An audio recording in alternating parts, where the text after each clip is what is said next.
Hello, this is Reverend Don Lewis coming to you from beautiful Chicago. And tonight our question comes to us from Afterfauve. And Afterfauve suggests that it's time for a fun question, and I rather agree. And the fun question that Afterfauve wants to ask is this. If one says Bloody Mary 3 times with the lights out, will it manifest as a vodka and tomato juice cocktail, or as an angry Scottish queen who's likely to whack you on the back of your head?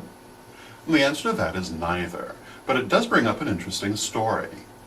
Many years ago, my little niece came home from school, all excited about having learned the legend of Bloody Mary, which is this, that if you stare into a mirror at midnight and say Bloody Mary 3 times, or something to this effect, the specter of Bloody Mary will appear looking for her baby.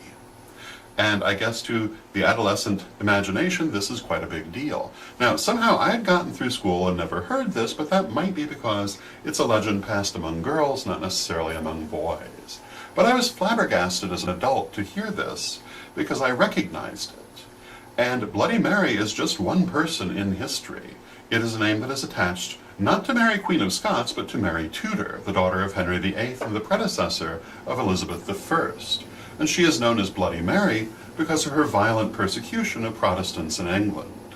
And she died thinking that she was pregnant, although she actually died of stomach cancer, but supposedly right up until the time of her death, she believed she was about to deliver a child. So the legend of Bloody Mary looking for her lost baby actually makes tremendous historical sense in a rather sad and tragic way.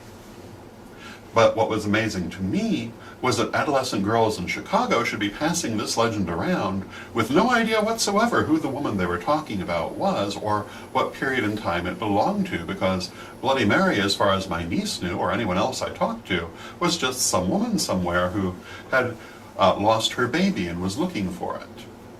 And so what this says to me is one more example of how long human memory is and how we remember things even when we've forgotten them.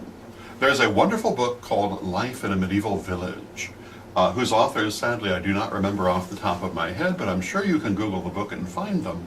And in the preface to this book, the author talks about how on the hill overlooking the English village that he grew up in, there was a legend that there had once been a monastery that had burned to the ground.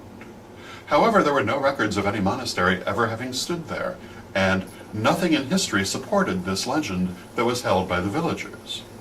Well, around, I believe, the 1950s, there were archaeological digs up on top of the hill looking for something totally different, and what did they find? They found a monastery that had burned to the ground.